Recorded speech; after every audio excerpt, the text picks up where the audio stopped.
I think that's everyone. So I'll take it away. So thank you for coming along to my talk. I'm going to be talking about a little web framework that I've been working on. Oh, not working. Okay. So I've been working on this web framework called Krop. And before I get into it, I'll just show you a little bit of what Krop's about. So over here, we have the main documentation for Krop. And one of the things I particularly like about it is we have this little quick start template project you can use. And if you use that giterate template to generate a blank project, you get something that looks like the following. You probably can't read it very easily from where you are. What's up there doesn't really matter. It just says, hello, welcome, links you to the documentation. But one of the features I just want to show before we move on is this page we have if you can't find a link. So let's say we look for Scala days. Instead of just going not found, we'll get this page comes up and it tells us we had the request, get Scala days, and it didn't match anything. Here are all the roots it could have matched, and it tells us the reason why it didn't match yet. So one of the overarching, hey, that did work. No, it doesn't work. One of the overarching goals of Krop is to really make working with it fun, pleasant, joyful even.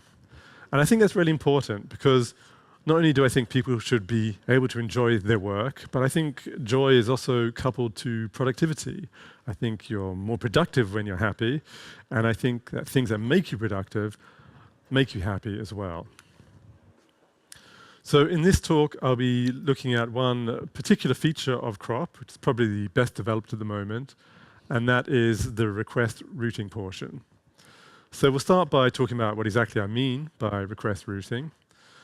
Then I'm going to talk about some of the considerations in the design and how I implemented it, and finish with a bit of a comparison between some of the alternatives out there and see how they made different design decisions and how that affects what they achieve and what Krop achieves. So I'm hoping to not just talk about Krop, but to talk about some general programming principles that maybe you can take away and apply to the work that you're doing. All right, let's get going. So to start with, what is routing? I think pretty much anyone who's worked with a web framework on the back end or even the front end will have run into routing. The basic idea is deciding on the function that you're going to call in response to an HTTP request. I'm taking a back-end centric view here because I think that's more appropriate to most of you in the audience. Also extracting values from that request that you need to pass to the function so the function can do whatever it's doing. And finally, generating an HTTP response from the result of the function. Right, so how do people do this? Let's don't work, make me mind. Okay, let's look at play. So just have a quick show of hands if you've used play before. I have. Play's not as popular as it once was, but I think it's a really nice framework and it has some really nice sort of user experience things that other frameworks don't have. And there's a lot there that we could learn, and I'm trying to incorporate some of those ideas into Krop. Anyway, moving on, routing looks like the following. So if we're looking for a GET request to the path user and then some ID that we're going to extract, we'd write like as shown in play, and then this tells us we're going to pass that ID onto the controller, user's controller, and the show method. So the important thing about this is it's an external DSL. We're not writing Scala, we're writing a separate little language in a separate file, a roots file in play. Moving on, HTTP for S. Who's used HTTP for S? Okay, about the same number of hands. Yeah, me too. And routing in HTTP for S is done by default with pattern matching. So the same thing we're trying to do. We have a GET request, path, user, and then an int that we're extracting. You write with this pattern.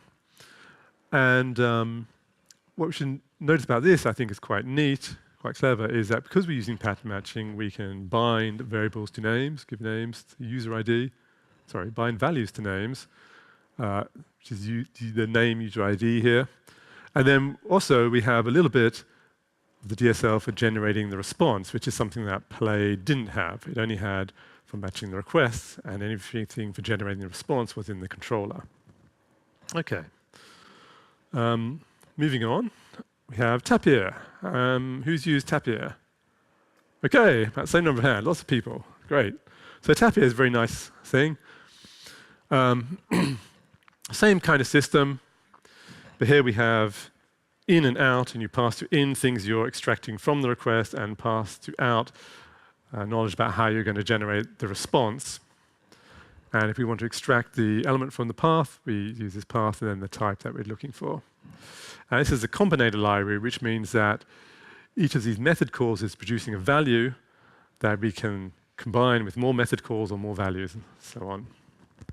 And finally, we get to Krop. Who's used Krop? Me. Anyone? Okay. So it's the same kind of thing as we saw in Tapier, but it's a little bit more verbose. So here we say a route. We have a request that tells us how we're handling the request, the method, the path, and the parameter we're extracting from that path. And the response, we say it's an OK, and we have a text entity, so it's text plain. This means a string. How are we going to handle it? We take the ID, and we just return this string. So like Tapier, this is a combinator library. We're producing values that we then combine together to produce the overall route. Okay, so just focus in on the route in Krop, and let's just go through the individual pieces just to make sure we understand how this is all going. So the first bit is the request, and this is where we're extracting elements from the request. So we have this kind of back-end centric view. And we need to specify the minimum, the method, and then we have this path, and here, taking out the int. All right. The response, we say here it's a 200 OK, so it's the status code, and then we have an optional entity. And here we're saying text entity, which means that's a string input, and it'll be coming out as text plain. And then connecting these two, we have the handler. So what you should notice about the handler is it doesn't say anything about HTTP. That's all taken out into the request and the response. And that's the idea, is that the handler focuses purely on the business logic, if we like, or maybe the fun logic if we're not working in a business context. And all of the HTTP stuff belongs elsewhere. And that's very intentional. We want to really take the HTTP stuff out and let people focus on the bit that is really the reason they're trying to put something onto the web. Okay, now this is compositional, as I said before, and we have two examples here. So here we're creating a path, so API/v1, and we can use this as a prefix in other paths, so API/users, API/products. So paths are values, and we can build them from other paths. So we get this reuse here, which is standard things we get from composition. Here's another example dealing with the response. So we've defined this static file, this not found.html. So this would be our static file which shows our nice little not found page. We've given it a name. Oops, come back. Okay, we're back. And then we can just use this in here. Again, composing a response out of little pieces. So that's the nice thing of composition is we get this reuse. We don't have to define everything over and over again. One of the other things we can do in Krop is we can do what's called reverse routing. So there are a few different ways we can do this. Let's look at one of them. One of the ways of reverse routing is generating a string that we will then embed into, say, HTML. So we want maybe a link that calls into a route. We can, instead of hard coding that in and maybe struggling to keep it in sync with changes to the route, we can generate this string from the route. So this route requires an int input. So we can say path2, and we give it an int, and we get a /user/1234. That's reverse routing. There is another kind of reverse routing, and that's generating clients. And this is still a work in progress in Krop, so you won't be able to do this today if you use one of the releases. But it's the same general idea. But instead of generating a string, a link, we're going to generate a web request, or in this case, an IO of a string, because the response is a string. So this is useful for making point-to-point calls between backends, but also making calls from front-end to back-end if you're leveraging Scala.js, which I think, if you went to Daniel's talk, I'd agree with what he said. Scala.js is a really powerful thing. Maybe look into it if you can. Okay, so 2 kinds of reverse routing. So let's give an overview of the features and what we'd be comparing it against. I now want to look into the implementation. So I'm going to look into data versus codata, which if anyone is at my workshop will know is one of my favorite topics. I will explain what I mean by that in just a moment. Then how we handle what I call variadic types. And then we'll look at the builders which construct these requests and responses and routes. So these will become clearer in just a moment. So first, data versus codata.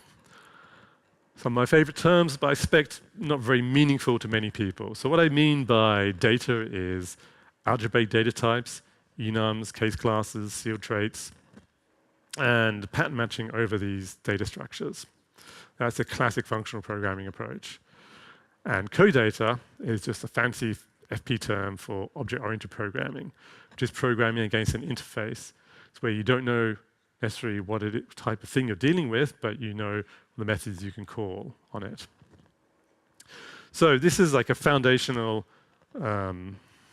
distinction that you need to make when you're implementing something. Are you going the FP or the OO route? So which is appropriate here? Well, the HTTP spec is quite rigidly defined. We know exactly what we're going to find in requests, exactly what we'll find in response. Like a request is going to be a method, the path, headers, entity. We know also the version and so on that we don't usually care about. So we know exactly what's going to be there, and we know exactly what we can put into a response, status code and all those other bits. So these are tightly defined. They're not going to vary. So the data approach, the FP approach, the algebraic data type approach is appropriate. We can model all this as an algebraic data type, and then we can just walk over these data structures using our pattern matching structural recursion, whatever we want to call it. Okay, so that in mind, let's talk about variadic types. So what do I mean by variadic types? Well, I'm talking about types that have a variable number of elements in them. And this is something we need to handle if we're working with paths. In fact, lots of places. So we saw the example where we extract a single element from the path. But there can be examples where we extract 2 elements or 3 elements or more. Here we're extracting a UID and an integer. So how do we do this? How do we define a type which can represent a variable number of elements, and each element has a different type? The kind of naive approach that I think people start with and then use Scala is they think maybe they could do something like the following. We have our path type, and we're just going to have these like variable number of type parameters, type variables. But once you've worked with Scala a little while, you'll know that this doesn't work. You can't do this. You can't have this variable number of type parameters. Luckily, there is a type, it's tuple. If we could have a tuple, then we can have a tuple with one element. The number of elements in the tuple can vary, and they can each have a distinct type. So working with a tuple seems like it would work, but how exactly do we work with it? It's easy to write this down on the screen, but what's the implementation actually like? And this is where Scala 3 comes in. So tuple types in Scala 3 are really nice. Quick question, anyone worked with those before? Me? No, okay. There's a few hands going up. Okay, cool. So this will be new to some of you, which is great. I get to teach you some, and some of you will hopefully be nodding along in agreement. So the first thing in Scala 3, there is a supertype of all tuples. So every concrete tuple type, like a tuple 1, tuple 2, and so on, is a subtype of this tuple type. So when we define path, we just say it has this type variable p, which is going to be one of these concrete subtypes of tuple, and that's how we express it, subtype of tuple. Okay, that's the first step. But the next step, and I think the more interesting one, is how do we actually work with the operations we need to do on tuples? If we have a path which we've extracted a certain number of elements from, and then we extract another element, we need to append that element onto the tuple. make that tuple type bigger. How does that work? And this is another Scala 3 feature. So we have these types in Scala 3, like tuple append, which manipulate tuples. And tuple append is saying, starting with a tuple P, and you can add the type B onto the element. And you have the example if P is int and string, tuple append of P and double is int, string, and double. So it does what you want. That's nice. How does it work? And it works with this other Scala 3 feature called match types, which I think Jamie is talking about in one of the next talks. So maybe go along there for more details. I'll just give a very quick introduction.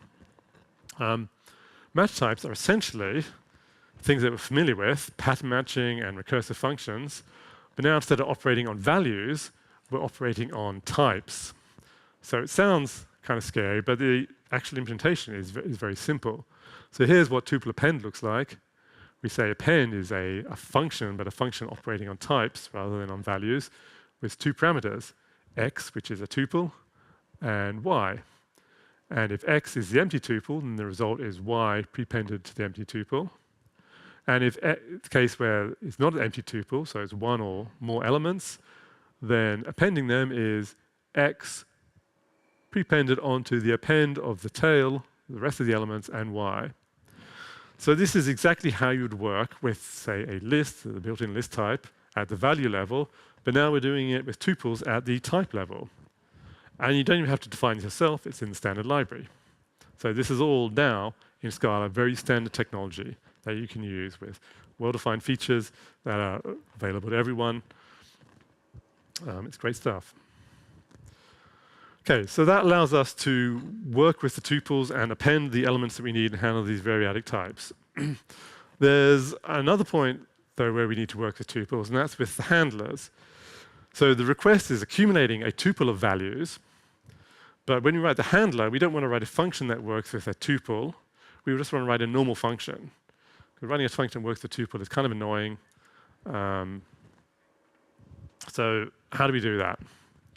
Well, in Krop, we have this thing called tuple apply that converts a call to a function with n arguments into a call of the function that takes a single n element tuple. And it looks like the following. It's a little bit complicated, but the great thing is you don't have to write it. What it's telling us is a tuple apply of I and O will convert a function of some type function into a function from I to O.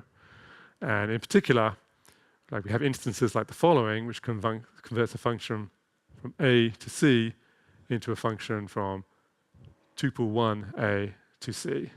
And this is a type member rather than a type parameter because it's derived from these two parameters. So it's not free to vary.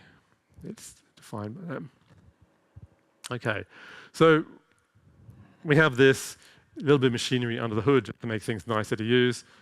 Hopefully, we'll be able to replace it with tupled function when that's no longer experimental. And that reminds me I need to check the release notes for 3.7.2 to see what the current status is. So this will hopefully be standard Scala soon, if not already. I don't see anyone from the compiler team comment on that. Maybe we can do it. Okay, so we need to get a proposal in, a SIP or something like that. Is that what?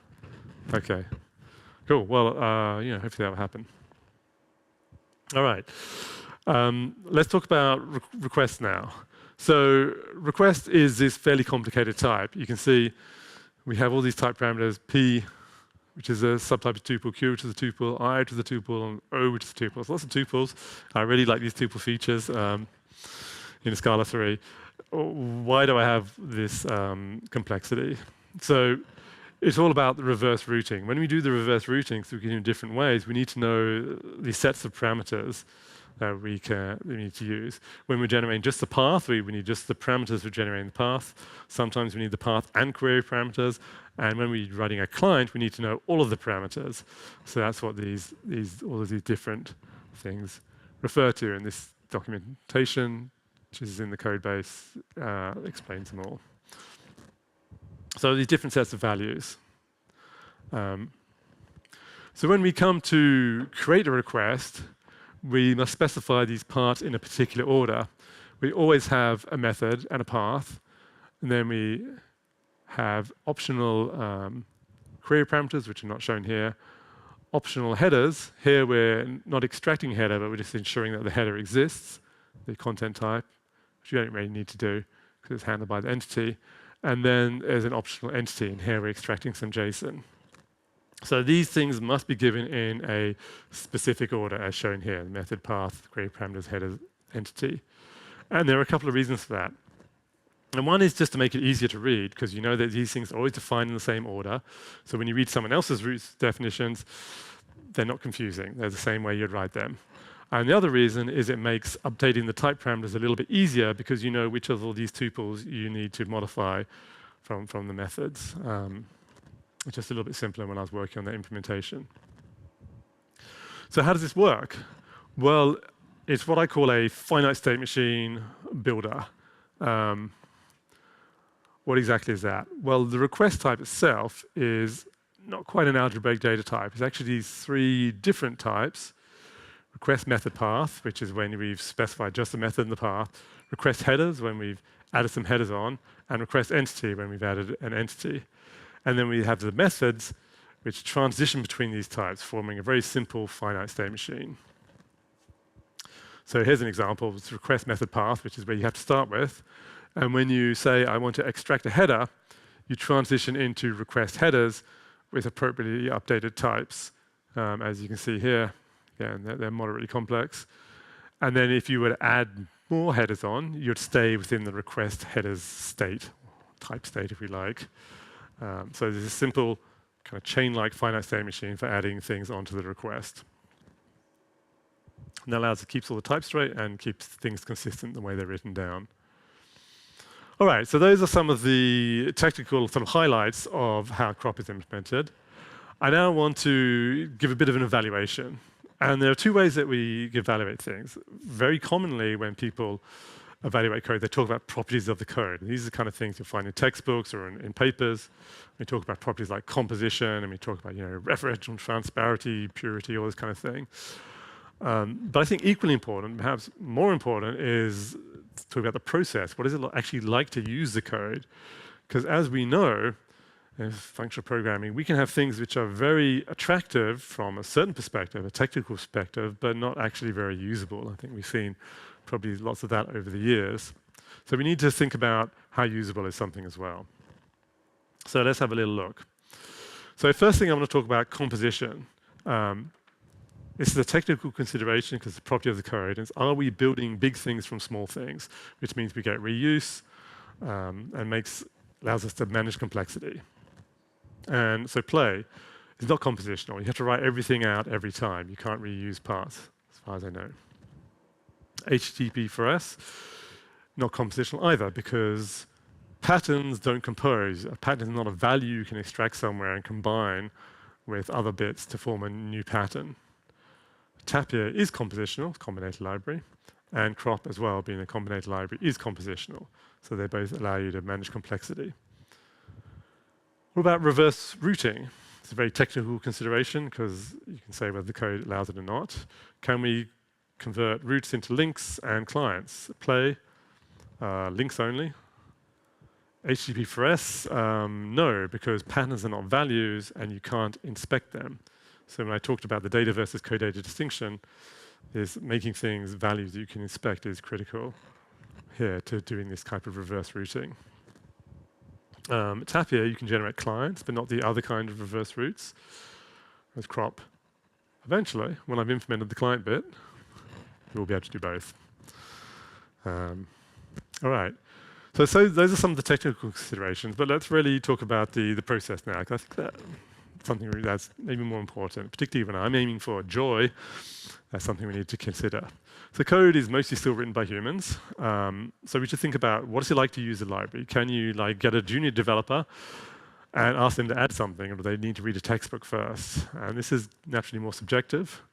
And I should also add that although increasingly code may not be written by humans, it seems like LLMs have largely the same limitations as humans. That they find easier what humans find easier as well. So I think designing for humans is also designing for LLMs. Let's look at some of the things. So dot-driven development. This is one of the core things that I like. And it's basically, can I press dot and follow the completions? We can't expect people to be experts in our library. If you're writing a web application, you probably don't actually care that much about the web. It's just a delivery mechanism, the media you're using. You care about the thing you're trying to implement on the web. So we don't want people to have to refer to the documentation all the time. And really just, can they follow the IDE completions instead? Play, because this is external DSL, we can't expect things like LSP, metals, and that to understand it. I believe IntelliJ, I've been told IntelliJ has some support for Play. I don't use IntelliJ myself, so I don't know about it. I saw some heads nodding there, so perhaps that is the case. So yeah, if somebody's prepared to implement in the IDE special support for the DSL, then that will work, but it's not a very scalable solution if we're trying to create something new. HTTP4S, definitely not. Patterns don't get completions. There's not really much that IDEs can help with. So I find when I use HTTP4S, I have to look up the documentation every time. Tapir, now this is interesting. The way that Tapir works is all these things like path and string body, by default, then you import them into your global namespace. The default imports they give you for Tapir is tapir.something, I forget exactly, .star. So you just get these things in the global namespace. And global namespace completions generally don't work because if IDE does attempt to complete, which in my experience it doesn't, there's just so much stuff in the global namespace that it's difficult to find what you're looking for. So I feel this is a bit of a flaw in the design of Tapir. I think it makes for shorter code compared to Krop, but I feel it loses out on the completions. And in Krop, it's explicitly designed so that whenever you need a type, you can type the name of that type and you find these things on the companion object. You press dot and you get the completions. And we'll just do a very small live coding demonstration to show that that is indeed the case. Switch into Emacs, obviously, the world's greatest editor. Type val, everyone see this okay? Or does any, yep. It's example, and we can type, say, root, open, and we get the help coming up straight away. It tells us we need a request, right, and a response. So let's type in request, type dot, and our completions come up straight away. So we can choose one, whatever that is. Let's choose that, get. And now get needs a path. I can just type dot again and follow the completions, slash for a segment, and so on. So the dot-driven development is explicitly designed for, and it works.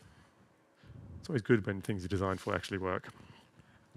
Okay, so compared to Tapir, which is the closest comparison, it's a bit more verbose, but I feel this is worthwhile because it allows us to follow the types. And it's a little bit more structured, which I think allows for more flexible reverse routing, and it makes it a bit easier to read. Okay, let's talk about when things go wrong, because it's very easy to design systems that work well on the happy path, but then when things go wrong, you get incomprehensible error messages. And there are many decisions that go into debugging. So here are a few of the things. The first is that not found page, which I showed earlier. We'll just go back to that. Maybe make that a bit bigger, actually. So I think only play has an equivalent. And this tells us when we made a request, it didn't match, and it gives us all the things we could have done instead.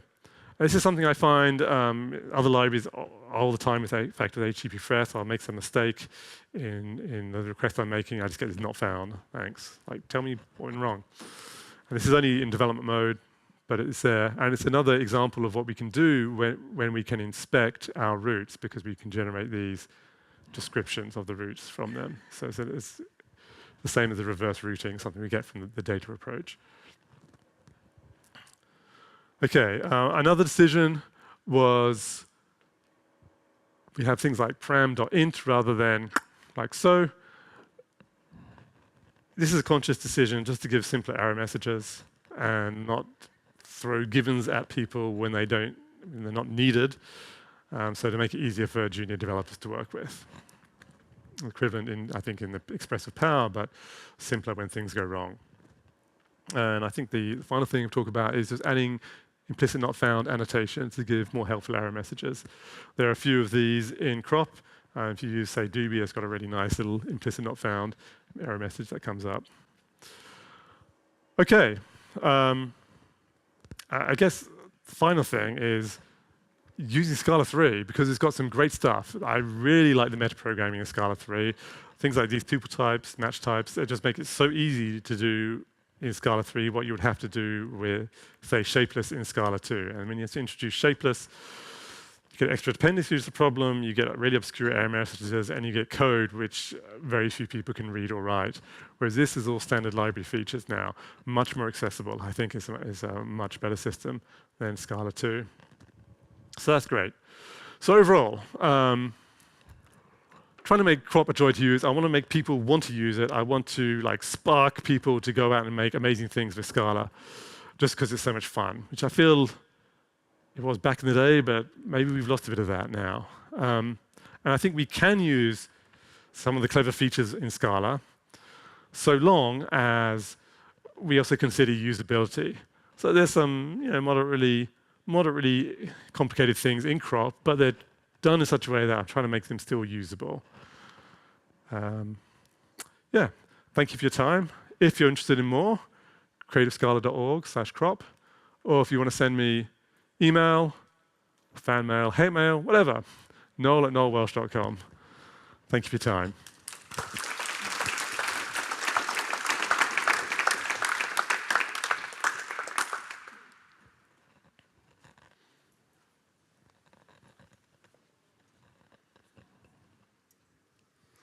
Hello, thanks for your talk. I was wondering, how do you deal with error codes that does not result in a 404? For instance, you mix and match get and posts. You should then get a 405. Okay. So you're saying if somebody sent a post, say, and you're expecting a get, right? Is that correct?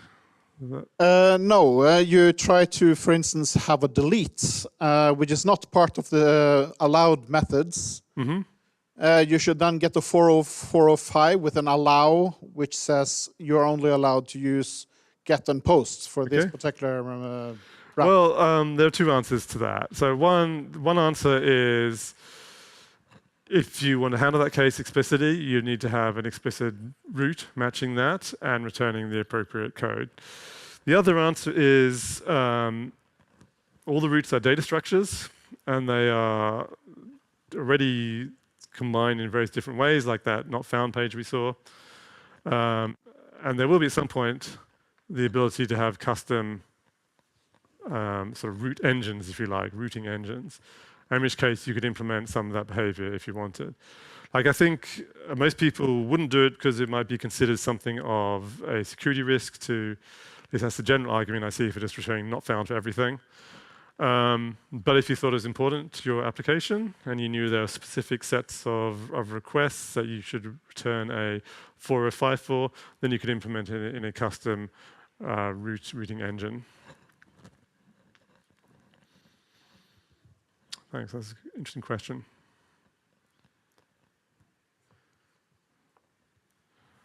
Right, any more questions?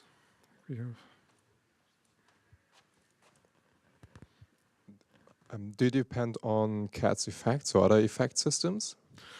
Right, yeah, so Krop does build on HTTP4S. I didn't want to re-implement everything. I'm really just implemented I'm interested in the user sort of facing bit. So I'll make, my initial motivation actually was I wanted to do web stuff at this beginner diversity focused group I run called Scala Bridge. And I didn't think I could reasonably get them to use HTTP4S. Because I feel it has too much type complexity in it. So yeah, it does use cat's effect, IO. It does use HTTP4S underneath to do the HTTP engine bit. And everything compiles into HTTP4S. But I try to avoid exposing bits of it where I don't think they are useful. So yeah, it's there under the hood if you really want it.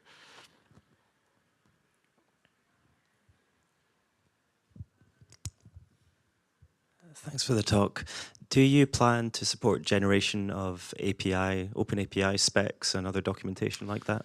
Yeah, good questions. I know Tapia does it, right? Yep, it could be there. It's not something that I personally am hugely excited by, but at the moment this is very experimental. It's kind of my little personal project. If it gets to the stage where other people are using it and there is people who are interested in that type of thing, then yes, certainly we'd do that. I understand it's important in certain contexts, and other things would be like generating clients in other languages, for example, like TypeScript clients or something. It's all possible. It's just down to work, hours in the day, basically. Yeah, understood. I just think it's so important for collaborating with front-end engineers in particular to drive enterprise adoption. I would encourage it as a useful selling point and feature. Yeah, I think that's a good point. At the moment, like the person that Krop aimed at is me, and I want to write my front end in Scala.js, and that's kind of the other bit of it, is creating a great front-end experience and connecting the two as well to make that a really low friction. I think that's one of the superpowers of Scala.js that people really haven't leveraged enough. The fact you don't have to have all this marshalling, unmarshalling code, and where you do need it, you can just generate it. So that's the goal, but I'm not the only person. If this project ever succeeds, I won't be the only person using it, and then we'll need to consider the wider context for sure. And that's a very pertinent point. Yeah, thank you for the presentation. One was a question that you already answered about OpenAPI specifications that it can be generated. Another question, how can we compose multiple roles from multiple, for example, controllers? So we have like for users, a bunch of controllers, and for, I don't know, another service. And how can you, because for example, in HTTP you have this tilde when you compose the different roles. Right. So there are some things you can compose and some compositions you can't do. So paths, for example, you can compose from, you can compose prefixes, basically. I think we had an example of that back here somewhere. I don't know.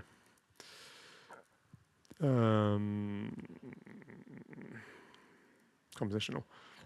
So you can create like a prefix of a path and then compose it across.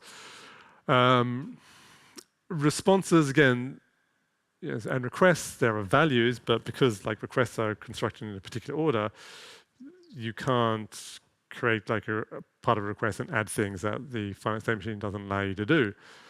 Maybe that's a bad design decision. I think more experience with the library will show whether it is or not.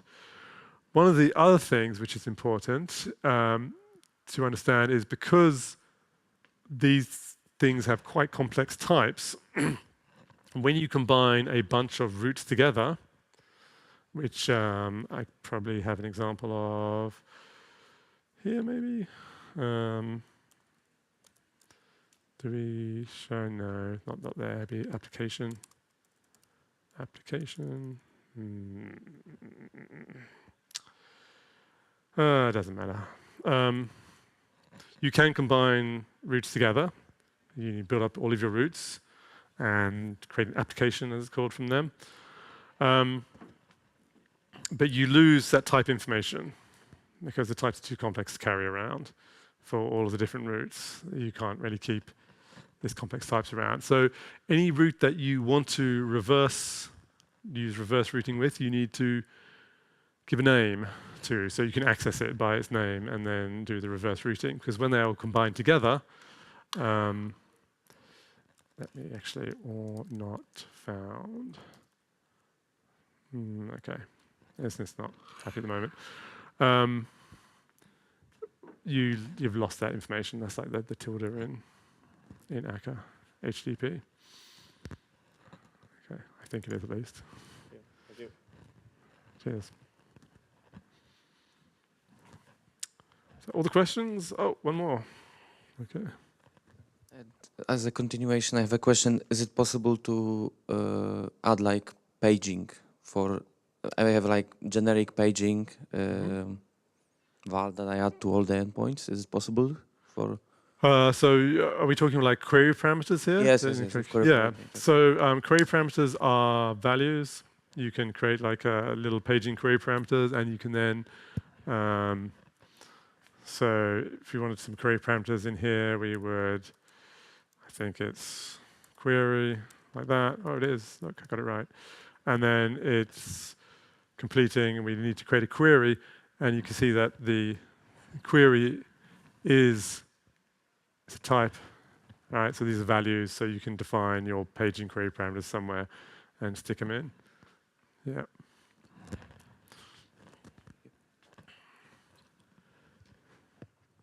All right. Well, if that's it, thanks everyone for your attention. Hope you found the talk interesting.